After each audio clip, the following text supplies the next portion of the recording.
रोजाना सबसे पहले मन्नत सीरियल देखने के लिए हमारे चैनल को सब्सक्राइब करें। एपिसोड की स्टार्टिंग में हम देखते हैं श्रुति को पता चल जाता है कि ऐश्वर्या अभी भी जिंदा है। श्रुति उन लोगों के पास कमरे में आ जाती है। वो बोलती है कि सोनिया। इधर सभी लोग श्रुति को यहाँ देखकर हैरान हो जाते हैं। मल्लिका बोल रही होती है कि आप मेरी मोम के पास नहीं आओगी, लेकिन श्रुति मल्लिका को थप्पड़ लगा देती है। मल्लिका दूर जाकर गिरती है। इधर सोनिया श्रुति के पास आ जाती है। श्रुति बोलती है कि सोनिया, तुम किस हद तक गिर सकती हो ये मैंने नहीं सोचा था, और तुम इंसान हो कि हैवान हो, तुमने अपने ही मरने का नाटक किया। जब मन्नत को तुम्हारी मौत की खबर पता चली ना, तो उसका रो रो कर क्या हाल हो गया था। भले ही तेरे लिए वो तेरी बेटी ना हो, लेकिन उसके लिए तो तू उसकी माँ है ना। सोनिया, तूने ये मरने का नाटक करके हमारे रिश्तों की लाज गिरा दी है। तूने अपने मरने का नाटक करने के बाद तू हमारे ही बीच ऐसे भेस बदल कर रह रही थी। आगे हम मन्नत को देखते हैं। मन्नत याद करती है कि कैसे विक्रांत ने उस पर बस यूं ही झूठे इल्ज़ाम लगाए थे और मन्नत ने उसे थप्पड़ लगाया था। मन्नत बहुत ही ज़्यादा अपसेट होती है। वो रो रही होती है। मन्नत बोल रही होती है कि ये क्या हो गया विक्रांत सर, आपको इतनी नफरत, इतना जहर। कोई इंसान उस इंसान से इतनी नफरत कैसे कर सकता है जिससे आप पहले प्यार करते थे। विशाखा जी ने विक्रांत सर के दिल में कितना जहर घोल दिया है। और वो फ़ोटोज़ मन्नत याद करती है, लेकिन वो फ़ोटो उन लोगों के पास कैसे आई। मन्नत अपने बच्चे के बारे में सोचने लग जाती है। मन्नत बोलती है कि मैं किसी को हक नहीं दूंगी मेरे बच्चे पर उंगली उठाने का। और बच्चे, आप बिल्कुल फिक्र मत करना, आप गलत नहीं हो। आपके साथ आपके पापा नहीं हुआ तो क्या हुआ, आपकी मम्मा आपके साथ है, आपकी दादी आपके साथ होगी, आपके दादा आपके साथ होंगे, आपकी नानी भी आपके साथ होगी। हम यहाँ से बहुत दूर चले जाएंगे जहाँ पर सिर्फ प्यार होगा। मन्नत बोलती है, जो कुछ मेरे साथ हुआ ना, वो मैं आपके साथ नहीं होने दूंगी।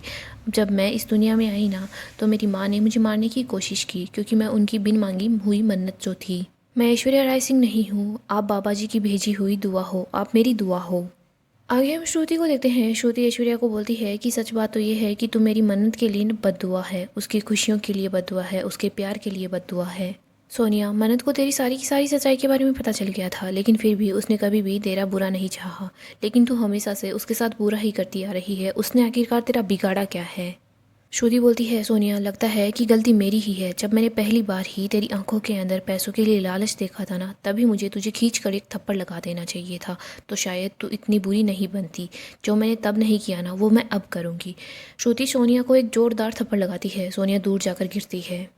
मल्ला अपनी मोम को संभालती है। इधर श्रुति विशाखा को बोलती है कि विशाखा कुमार, तुम भी कम नहीं हो, तुमने भी कोई अच्छे कर्म नहीं किए हैं। देखना, तुम लोगों को अपने कर्मों का फल भुगतना ही पड़ेगा।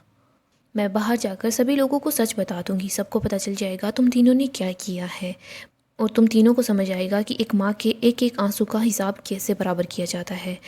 श्रुति वहाँ से बाहर निकलने वाली होती है, लेकिन मल्लिका और विशाखा उसको वहीं पर पकड़कर अंदर ले आती है।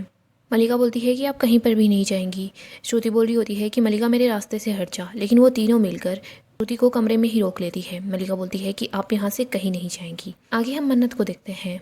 मन्नत सोच रही होती है कि माँ कहाँ है, अभी तक नहीं आई। कहीं ऐसा ना हो कि माँ है ना विक्रांत सर को मना रही होगी और विक्रांत सर ने गुस्से में माँ को कुछ उल्टा सुल्टा बोल दिया तो। इधर हम श्रुति को देखते हैं। श्रुति अपने आप को बचाने की कोशिश करती है। वो मल्लिका को लात की मारती है। इधर वो विशाखा, ऐश्वर्या सब लोगों से अपना पीछा छुड़ा रही होती है। वो कमरे से बाहर की तरफ निकल जाती है। विशाखा और ऐश्वर्या वहाँ से जा रही होती है। मल्लिका बोलती है, मैं भी आपके साथ चलती हूँ। ऐश्वर्या बोलती है कि नहीं मल्लिका, तुम यहीं पर रहो, तुम विक्रांत के फ़ोन का ध्यान रखना। मुझे पता है कि श्रुति है ना घर में वापस आएगी विक्रांत को सारा सच बताने के लिए, लेकिन तुम्हें उसको बात नहीं करने देनी है। इधर हम देखते हैं विशाखा और ऐश्वर्या दोनों मिलकर श्रुति का पीछा करना शुरू कर देते हैं।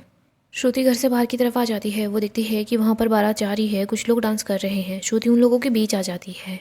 इधर हम विशाखा और ऐश्वर्या को देखते हैं। विशाखा बोलती है कि श्रुति कहाँ चली गई है, हम उसे कहाँ पर ढूंढेंगे। ऐश्वर्या बोलती है कि श्रुति है ना इसी भीड़ के अंदर छुपी होगी और वो वापस घर जाने की कोशिश करेगी, हमें उसे पहले ही ढूंढ लेना होगा। ऐश्वर्या बोलती है, विशाखा, अगर वो आज हमारे हाथ से निकल कर भाग गई ना, तो हम नहीं बच पाएंगे। कुछ भी हो जाए हमें उसे ढूंढना होगा, उसको रोकना होगा। श्रुति सोच रही होती है कि मुझे मन्नत को सब कुछ बताना होगा कि सोनिया जिंदा है और जो कुछ हो रहा है सब कुछ उसी का किया धरा है। वो मन्नत के पास कॉल करती है। इधर हम देखते हैं मन्नत कॉल पिक करती है, लेकिन मन्नत तो रोनी का कॉल पिक करती है। रोनी बोल रहा होता है कि मन्नत क्या हुआ, विक्रांत का गुस्सा शांत हो गया क्या बच्चे की बात सुनकर। मन्नत कुछ नहीं बोलती। इधर नीतू बोलती है कि हाँ मन्नत बेटा, बताना क्या हुआ। नीतू बोलती है, बच्चे की बात सुनकर विक्रांत बहुत ज़्यादा खुश हो गया होगा ना, अब वो आ रहा है ना तुझे और मुझे लेने के लिए आ रहा है ना, बोलना मन्नत, कुछ तो बोल। मन्नत बोलती है कि नहीं, उन्हें इस बच्चे से मुझसे कोई भी वास्ता नहीं रखना, उसे हम सब लोगों से भी कोई रिश्ता नहीं रखना है। नीतू बोलती है कि ऐसा नहीं हो सकता। मन्नत बोलती है कि ऐसा ही हुआ है। मन्नत बोलती है कि उन्हें इस बच्चे से कोई रिश्ता नहीं रखना। इधर धैर्य बोल रहा होता है कि मन्नत जी आप शांत हो जाइए, आप जहाँ कहीं भी है ना, सबसे पहले आप घर आ जाइए, हम आराम से शांति से बैठकर बात करेंगे और मैं विक्रांत को समझाऊंगा। मन्नत बोलती है कि नहीं, आप विक्रांत सर से कोई बात नहीं करेंगे। मन्नत बोलती है कि नहीं, हम दोनों के बीच अब कुछ भी नहीं बचा है, मेरे और विक्रांत सर के बीच सब कुछ खत्म हो गया है। धैर्य बोलता है कि मन्नत जी मैं बोल रहा हूँ ना कि आप घर आ जाइए, गलतफहमी है दूर हो जाएगी, मैं सब कुछ ठीक कर दूंगा। इधर हम श्रुति को देखते हैं, वो बार बार मन्नत के पास कॉल करती है। वो सोच रही होती है कि मन्नत का फ़ोन तो कब से बिजी जा रहा है, मैं क्या करूँ, मेरी तो उससे बात ही नहीं हो पा रही। वो सोच रही होती है कि मैं मन्नत को सोनिया की असलियत कैसे बताऊँ, मुझे कुछ ना कुछ तो करना ही होगा। श्रुति भीड़ से निकलकर एक पेड़ के पास आ जाती है, वो वहाँ पर जाकर छुप जाती है। दूसरी तरफ हम मन्नत को देखते हैं, वो धैर्य को बोलती है कि मैं घर आकर बात करती हूँ। यहीं पर हम देखते हैं नीतू रोने लग जाती है। धैर्य बोलता है कि आप फिक्र मत करो, सब कुछ ठीक हो जाएगा, मैं बात करूंगा ना विक्रांत से। दूसरी तरफ हम श्रुति को देखते हैं, वो पेड़ के पास छुपी होती है। वो बोलती है कि मन्नत का फ़ोन तो नहीं लग रहा, मुझे विक्रांत के पास कॉल करना चाहिए। श्रुति विक्रांत के पास कॉल करती है। इधर विक्रांत का अपने फ़ोन पर बिल्कुल भी ध्यान नहीं जाता। विक्रांत के पास मल्लिका आती है। श्रुति सोची होती है कि विक्रांत जल्दी से फ़ोन उठाओ। इधर मल्लिका विक्रांत के पास आती है, उसको बोलती है कि मैं तुम्हारे लिए ग्रीन टी लेकर आई हूँ, हो सकता है तुम्हें थोड़ा अच्छा लगे, पी लो इसको। विक्रांत उसको बोल रहा होता है थैंक यू। विक्रांत देखता है कि उसके पास श्रुति का कॉल आ रहा है। इधर मल्लिका सोचती है कि श्रुति आंटी कॉल कर रही है, विक्रांत को सब सच बता देगी। मल्लिका बोलती है देखो मन्नत तुमको नहीं बना पाई ना, इसीलिए वो श्रुति आंटी से तुम्हारे पास कॉल करवा रही है। मल्लिका वहीं विक्रांत के पास बैठ जाती है, उसको बोलती है कि देखो मन्नत अच्छे से जानती है कि तुम श्रुति आंटी की बहुत ज़्यादा रिस्पेक्ट करते हो, उनकी बात कभी नहीं टालते हो, इसीलिए तो वो जानबूझकर श्रुति आंटी से कॉल करवा रही है और श्रुति आंटी भी अपनी ही बेटी का साथ देंगी। मल्लिका बोलती है कि विक्रांत कोई बात नहीं, अगर तुम उनसे बात नहीं करना चाहते तो मैं सब कुछ हैंडल कर लेती हूँ। मल्लिका फ़ोन ले लेती है। विक्रांत तो कॉल उठाने वाला होता है, लेकिन मल्लिका उससे पहले ही फ़ोन ले लेती है और बोलती है कि आप विक्रांत को परेशान क्यों कर रही है। इधर श्रुति तो सारा सच बताना चाहती है। श्रुति बोल रही होती है कि मल्लिका विक्रांत को फ़ोन दो। इधर मल्लिका बोलती है कि विक्रांत ने आप लोगों को अपना डिसीजन बता दिया है, वो आप लोगों से मन्नत से कोई रिश्ता नहीं रखना चाहता, आप जानबूझकर बार बार विक्रांत को परेशान मत करो। मल्लिका कॉल कट नहीं करती, वो बस फ़ोन को ऐसे ही रख देती है। मल्लिका विक्रांत को बोलती है कि तुम कब तक यूं ही यहीं पर बैठे रहोगे, बाहर चलते हैं, थोड़ा अच्छा लगेगा। विक्रांत बोलता है कि नहीं, मुझे यहीं पर रहना है, यहाँ से बाहर नहीं जाना। विक्रांत बोलता है कि तुम यहाँ से जाओ, मुझे किसी से कोई बात नहीं करनी। मल्लिका बोलती है कि मेज़बानी चलते हैं, वहाँ पर तुम काम करोगे, तुम्हारा दिल भी लगा रहेगा, तुम्हें कम स्ट्रेस होगा, चले। विक्रांत बोलता है ठीक है। मल्लिका बोलती है ठीक है तो फिर चलते हैं। इधर श्रुति तो बोल रही होती है कि हेलो विक्रांत, प्लीज़ तुम मेरी बात सुन लो। श्रुति सोच रही होती है कि मुझे विक्रांत को सारा का सारा सच बताना है कि सोनिया अभी भी जिंदा है, वो हमारे बीच ही थी, आसमा बनकर रह रही थी। विशाखा की सच भी उसको बताना है, मुझे सब कुछ उसको बताना होगा। श्रुति वहाँ से निकल जाती है। आगे हम मन्नत को देखते हैं, वो घर आती है। वो दीपक से पूछ रही होती है कि श्रुति माँ कहाँ पर है, विक्रांत सर के रूम में है क्या। दीपक बताता है कि श्रुति माँ तो यहाँ से पहले ही जा चुकी है। इधर हम श्रुति को देखते हैं, वो चुपके से घर के अंदर आ रही होती है।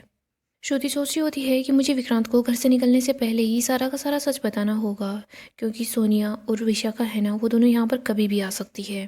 श्रुति सोच रही होती है मुझे मल्लिका से भी बचकर रहना होगा, वो मुझे रोकने के लिए किसी भी हद तक जा सकती है।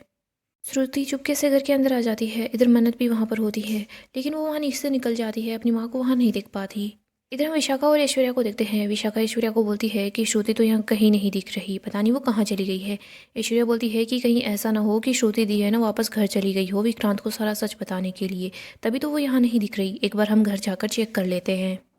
दोनों घर की तरफ जा रही होती है, तभी वो अपने सामने मन्नत को दिखती है। वो जल्दी से कार के पीछे छुप जाती है, बोलती है कि अभी तक ये मन्नत यहाँ पर क्या कर रही है, गई क्यों नहीं। ऐश्वर्या बोलती है कि जल्दी चलो, हमें घर चलना है। दोनों घर के अंदर आ जाती है। इधर ऐश्वर्या विशाखा को बोलती है कि सभी लोगों की छुट्टी कर दो। विशाखा दीपक को और बाकी लोगों को बुलाती है, उनको बोलती है कि विक्रांत सर ने तुम लोगों की छुट्टी के लिए बोला है, तो तुम लोग जा सकते हो। इधर हम श्रुति को देखते हैं, वो डाइनिंग टेबल के नीचे छुप जाती है। विशाखा और ऐश्वर्या दोनों मिलकर श्रुति को ढूंढना शुरू कर देते हैं। दूसरी तरफ हम विक्रांत और मल्लिका को देखते हैं, वो दोनों घर से निकल रहे होते हैं।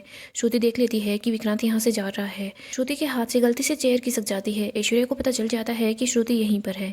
इधर विक्रांत घर से निकल रहा होता है। श्रुति उससे बात करने की कोशिश करने वाली होती है, लेकिन ऐश्वर्या श्रुति का मुंह बंद कर लेती है। विक्रांत और मल्लिका दोनों घर से चले जाते हैं। गाइस, डेली अपडेट के लिए चैनल को सब्सक्राइब करें और वीडियो को लाइक जरूर कर दें। अपकमिंग एपिसोड में हम देखेंगे विक्रांत और मल्लिका दोनों घर से चले जाते हैं। इधर हम देखते हैं श्रुति बोलने की कोशिश करती है, लेकिन ऐश्वर्या श्रुति का मुंह बंद कर लेती है, जिसकी वजह से श्रुति कुछ नहीं बोल पाती। फिर हम देखते हैं विशाखा और ऐश्वर्या दोनों मिलकर श्रुति के साथ बहुत बुरा हाल करती है, वो श्रुति को बहुत पीटती है। दूसरी तरफ हम धैर्य को देखते हैं, वो मन्नत को लेने के लिए आ जाता है। इधर हम देखते हैं उन लोगों को घर से आवाज़ सुनाई देती है, वो दोनों घर के अंदर आते हैं, लेकिन वो वहाँ पर किसी भी चीज़ को नहीं दिख पाते, कुछ भी नहीं दिख पाते। यहाँ पर हम देखते हैं ऐश्वर्या और विशाखा दोनों मिलकर श्रुति की जान ले लेती है। इधर हम देखते हैं धैर्य मन्नत को लेकर घर आ जाता है। दूसरी तरफ विक्रांत मेज़बानी के अंदर होता है। मन्नत घर आ जाती है। थोड़ी देर बाद मन्नत को पता चलता है कि उसकी माँ अब इस दुनिया में नहीं रही है। सब लोग यही बोल रहे होते हैं कि श्रुति का किसी वजह से एक्सीडेंट हो गया है और वो रोड पर गिरी हुई होती है।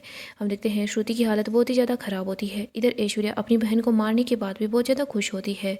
उसे थोड़ा बहुत भी अफसोस नहीं होता कि उसने अपनी ही बहन को मार दिया है। यहीं पर हम देखते हैं मल्लिका, विशाखा, ऐश्वर्या तीनों सोच रहे होते हैं कि अब हमारा सच है ना, वो किसी को पता नहीं चलेगा। जो राज है वो राज ही बनकर रहेगा, किसी को कुछ भी पता नहीं चलेगा। आखिरकार हमने श्रुति को अपने रास्ते से हटा ही दिया। गाइस, ऐसे ही अपडेट के लिए हमारे चैनल को सब्सक्राइब करें, साथ ही साथ वीडियो को भी लाइक कर दें।